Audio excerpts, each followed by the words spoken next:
Welcome to 409's Data Dump, a monthly podcast offering technology bites for the business owner. I'm Sarah Crum, managing partner of SKC & Co. CPAs and one of the shareholders of 409 Solutions.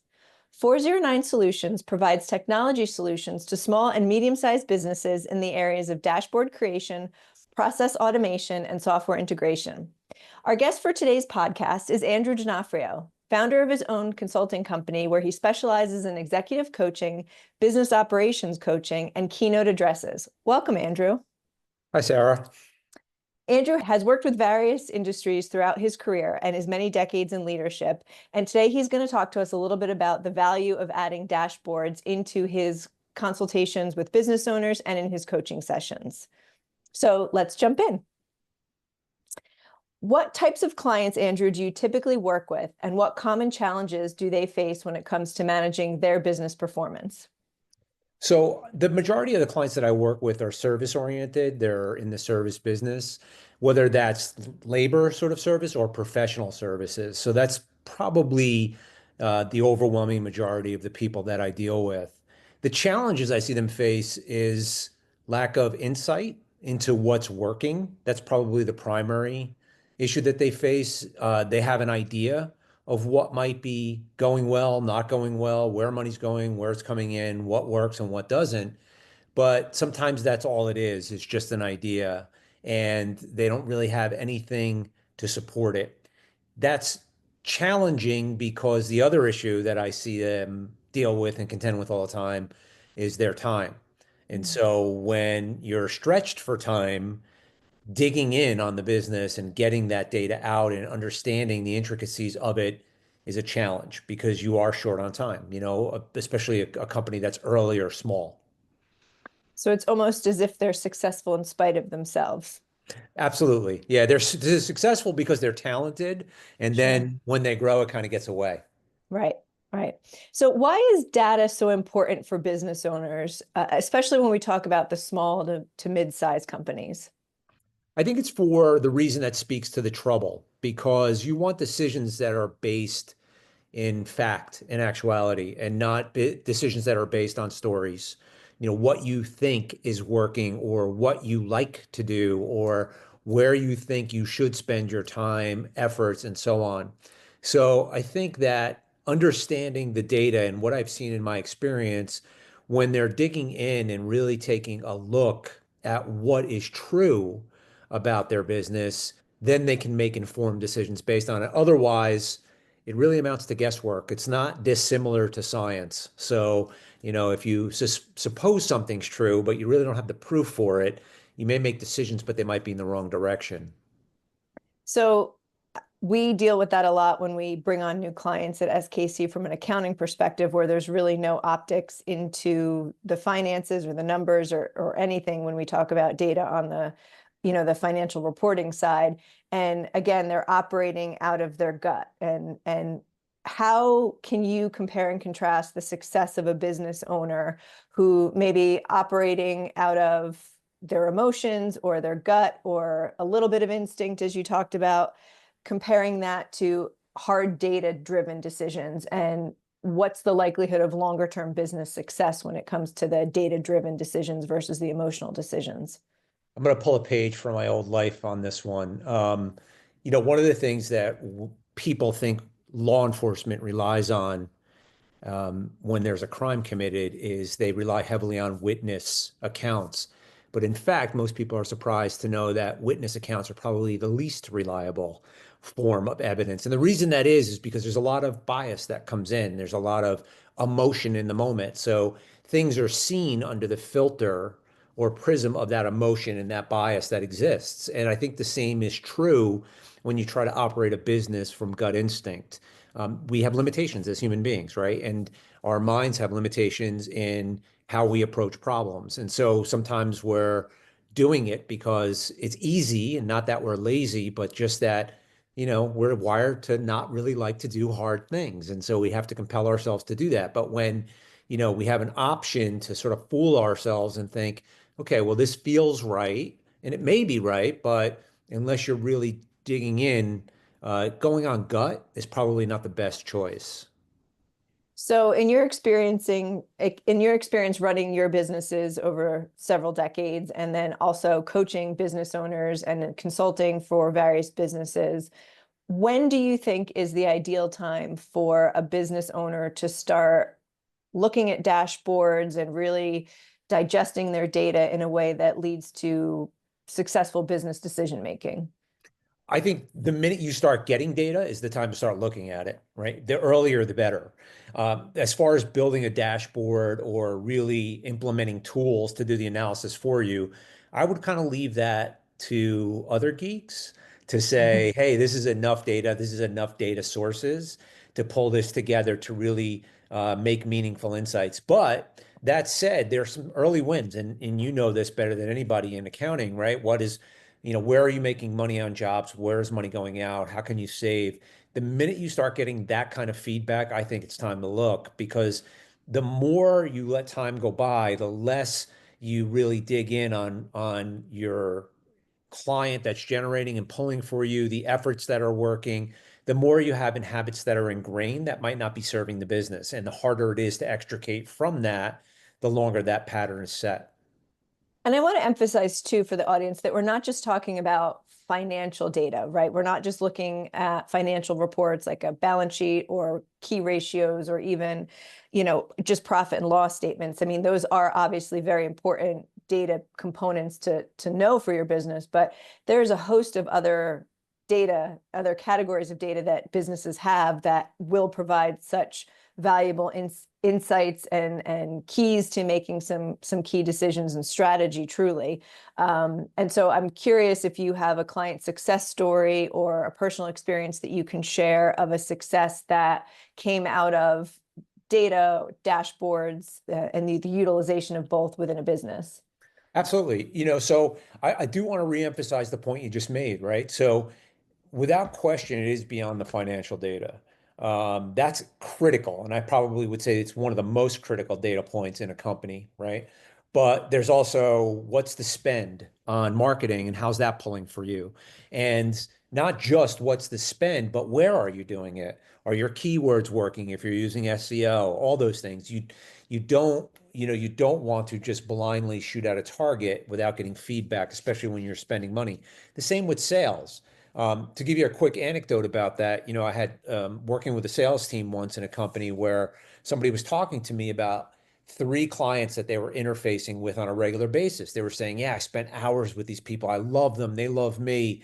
We have such great, deep, meaningful conversations. And me being who I am, I pulled up the stats. And I said, do you realize you got one referral in 4 months from those three combined? And his face changed. And it was, well, listen, I know it feels good to be there, but they're not giving you anything. So is it, Mhm. if you want to go have a beer with them later, great. But to spend time there to cultivate relationships when it's not really working or serving you or the business is probably not a good idea. Success story, without question, I think the most tangible one is in job costing, working with a company that was taking a lot of public work. So they were bidding on jobs in the public sector, and these jobs were big, right? They were real big jobs. So to the company, it felt like these are wins, right? There's this huge monetary contract. But when you looked at time, material, delays, bureaucracy, they really weren't making a ton of money on them. They were much better served in the residential capacity of their construction business and some smaller commercial projects. But the big wins they were getting from the public sector, when you really looked at the data, when you really ran the numbers and you really did true job costing, time and material, it did not pay to go down the path of those public contracts. So they made a shift. And they were able to also get a little bit more finite and identify specific public contracts that would work well. There were some telling details about the way they put out the RFP that indicated like, hey, this would be a good one to go after, particularly as it related to not lowest bid, but more expertise when a public entity can make the choice on expertise as opposed to just straight up cost. And we were able to find through those RFPs which ones were going to do that. I know from running SKC using our dashboards that we have, there's at least two examples. And to me, again, these are non-financials because they take us away from the profit and loss and the balance sheet. But the first one is really understanding where our referrals come from. And you kind of shared a similar story with your example. We attend a lot of events, we do speaking engagements, we do, LinkedIn campaigns, all these different areas that we cover in our marketing. And we did a full on dashboard for marketing that showed through our CRM where our referrals were coming from. And it turned out that somewhere between 67 and 74% of our referrals were coming from either existing clients or referral sources. So to your point, going to these after hour networking events may be nice because you're seeing people that you've cultivated relationships with, but the actual result of what we were getting wasn't coming from those events, wasn't coming from those panels, wasn't coming from the newsletter or those types of campaigns that we did. It was coming from the one-to-one relationships of existing clients and or referral sources. And that changed how we created our marketing budget and where our resources were being allocated to. Another example is you talked earlier about working with a lot of professional service firms, which of course public accounting is that. And one of our favorite dashboards that we look at from a standpoint of our people and all of that is capacity. And we run budgets on jobs and we run expected work, billable hours for our team members, and we compare those to each other in our dashboard to see who has capacity, who's overloaded, what do we need to move around so that our team members don't feel overworked and our clients' deadlines are met in a realistic way. So that has really helped us as well from a work automation standpoint of scheduling. And, I think people don't necessarily realize the data that they have that's non-financial that can give them these valuable insights and decisions into the success of their business for a longer term strategy. Yeah, and I think, one of the things you bring up when you talk about capacity reminded me of actually something that happened by way of a co-relationship between a client I had and SKC had, and it was on a hiring decision. It felt right to hire a new salesperson that was going to focus on a particular line. But when I went to your team, they were very astute in saying, okay, that's fine, but this is the metric. This is what they need to sell to pay for themselves. Do you think that business is there? And I was like, well, yeah, wow, I guess that makes sense, right? I mean, we don't want to just put somebody on payroll, and hope that it's a good hire. We need a metric. And that was a really good insight. So to your point about capacity, I think hiring decisions is another area that data can really help you. And that's a lovely plug for hiring a consultant or your CPA or an outside third party to help you interpret the data so that you know that you're making good sense and good use of it. I'm not above the subtle sale. I'm not above pointing it out. Let's do the flip side. Do you have an example of a situation where perhaps a business owner ignored data or key metrics in their business and it led to either a failure within the organization or maybe just flat growth and stagnation? Um, Out and out failure, fortunately, when I've been involved, we're able to kind of catch it. So, to fail completely would be my failure too. So I haven't Mhm. seen that, but I have seen a lot of money spent where it shouldn't be spent. I've seen a lot of money kind of leave where it shouldn't go. And so, it's everything from buying equipment when you're looking at, okay, how much is that going to bring in, to, again, back to hiring, on marketing spend, where are you going to put those dollars? One of the things that I find a lot, and I understand it's the easy button, but companies want to hire lead gen companies, right? And they want to hire sales companies to do that work for them, to cold call. And what do all of them do? All of them guarantee leads, not conversions, right? Mhm. You want to really be quick on that to analyze that data. There are some historic companies. There's a company called Webvan that was in the online grocery delivery business. Now you think about that now and you're like, well, that's Instacart, that's Whole Foods, but this is before all of that. And they were doing really well in their core market. So what did they do? They didn't really look at market data for areas they wanted to expand into. They just expanded. They didn't look Mhm. at demographics. And so the money went out, the money went out, the money went out. And some of the areas they built in, they weren't ready for it yet. Technology, the people there weren't ready for that technology yet. and they failed. And that was an ultimate company failure. Of course, I wasn't involved in that, and that goes back to the early days of the internet. But it's an example that if they had really taken the time to analyze data, even demographic data, and what consumers wanted in those areas, they probably wouldn't have had that experience.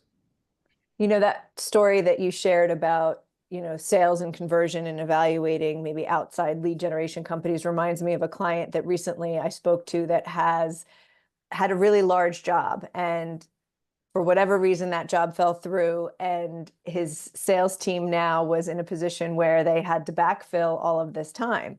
And he had all of the data and knew what their close ratio was, and knew if, we want to get $7 million of business, we've got to go bid on $35 million of business. And he knew that just from his, running of the company, the data that he had cultivated over all of the years. And that's a whole different perspective when you get out of bed in the morning of, I need to go quote on $35 million worth of business versus I need to go quote on $7 million worth of business. Not the same thing, not the same hustle, not the same level of energy that you have to bring to something like that. So all of that information, I think, is crucial. And before a lot of the automation and the ability of, dashboards through Power BI, business owners were either not doing this or they were doing it in Excel, and it was very cumbersome and clunky. And, I think 9 times out of 10, they just probably weren't doing it at all. Right, right.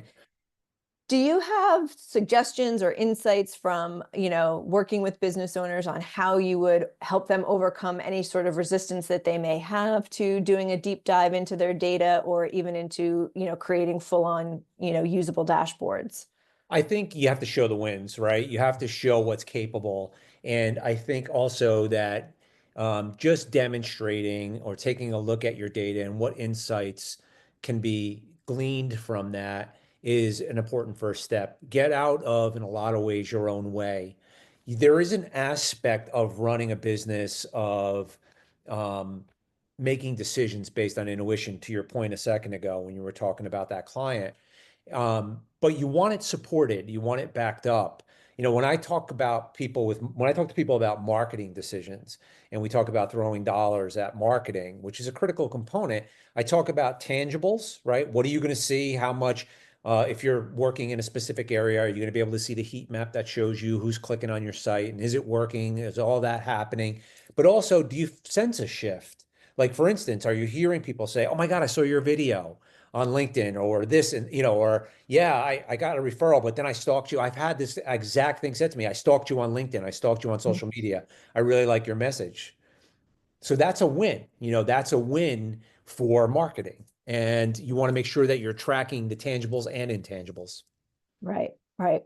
What are the necessary mind shifts that leaders need to embrace to be able to become more literate when it comes to data, or even more driven in their decision making with data? So I'll give you the one that was the bane of my existence in law enforcement, and that's Mhm. this. We don't need to change it. This is the way things have always been done, right? That right off the start is an innovation killer. The minute you say that, you're killing innovation. And so the way businesses operated before, and we went on gut feeling and we went on intuition, Mhm. has changed. You now have another tool available to you. Why not use it? And so I think that's the first mindset. Hey, I don't have to know how to correlate this data. I don't even have to know necessarily how to interpret it. Somebody I can bring in can do all that for me. And, to go on with the shameless plug model, I've seen the dashboards that 409's created, and you could make it say anything you want. So click here and you will see what you sell in this county, right? I mean, it could be that simple. So you don't have to worry about, how the sausage is made and where all that data is being pulled from, but you see the result. You click a button, you see the result. So understand that it's going to be easy when somebody else who's an expert at it correlates it for you. You just need to tell what you want and also understand what's possible. Yeah, they're incredibly customizable. And I think that's the piece that some small and medium-sized businesses don't necessarily understand, is that there's resources out there so that you can have these, giant consulting company type services for a very reasonable allocation of some of your resources with a very dedicated team to help you get what you need out of it and make it more meaningful to you. Right. And the challenge today, Sarah, is, there's so many different applications sometimes in a business, and it's correlating that data to make it make sense. I have companies that use QuickBooks online, and then but you really can't tell conversion rate because they're using a separate CRM system. They're not Right. doing proposals there. So you really have to marry those systems up, but then you can get a really clear picture. Right, absolutely. So, what do you feel are the reasons that, or I guess maybe a better way to put it is, how do using metrics and dashboards support long-term strategic planning for the business owner and the organization? Anytime I start out with a business, I always say, what's the objective? What do you want this business to be? Where do you want it to head? Surprisingly, that question often is unanswered in a business owner's mind. They're operating on autopilot, right? They started this, take a company that does distribution. They start with 2 trucks. Now they have 26 trucks and a dispatch team and, all kinds of logistics, but never really gave thought to where do I want this to be? What do I want it to become? Once you answer that question and you start to have direction and a target, then you can start to correlate and pull data to support that. So I think the most important thing that data does for you is help you make decisions, give you insights, give you the ability to pivot, let you know what's working and what's not, let you know where money's going, where it shouldn't go, where it should go, where it's coming from, and what's most beneficial use of your time and your company's energy. Great, awesome. As we wrap this up, do you have one particular key metric or a certain dashboard presentation that you recommend for business owners, regardless of what industry they're in? I would say that if you're running salespeople, if you have a sales team, or if you're tracking sales as a whole, that's the very first place to start. There's a lot of effort that goes into sales. Let's make sure it's the right effort. If it's not a sales driven professional service firms where you don't have people out there selling per se, then it's to your point, it's time. Can we account for the time? How much time is being spent in the right direction? How much of it's billable? How much not billable? Where are we wasting time? And then finally, I would say right client. And you can use data to understand what type of clients the firm really should be seeking out, where it makes sense to cultivate your client base. Everybody who is in professional services loves the time, the billable versus the non-billable time dashboard. And, I've seen many business owners be presented with their first time dashboard, and it is just an aha moment for them. So that's a good one to have in there. Yeah, it's not a renewable resource, so you want to make sure you use it right. And it's one that's not usually measured in a dashboard, right? I mean, if you're in a professional service firm, you're obviously typically doing timesheets, but nobody ever looks at it in an aggregate way that a dashboard can allow you to look at it and slice the data and filter the data in, as I've said, in an eye-opening way before. We spend a lot of time protecting finances and wealth, but little time protecting and analyzing time. We somehow treat that as if there's an endless supply, and there most certainly is not. So that's one of the things in executive coaching I work on right away, because I always hear not enough hours in the day. Well, we got to use it right. So you're 100% right. That was an excellent final thought. I love that. Andrew, thank you for joining us today, and thank you for tuning into this episode of Data Dump. We hope that you found inspiration in today's conversation. And remember that the world of technology is full of possibilities, so never stop learning about them. If you enjoyed this episode, don't forget to subscribe, rate, and share it with someone else who would enjoy these insights. And please join us next time as we continue to explore the power of technology in our ever-changing world.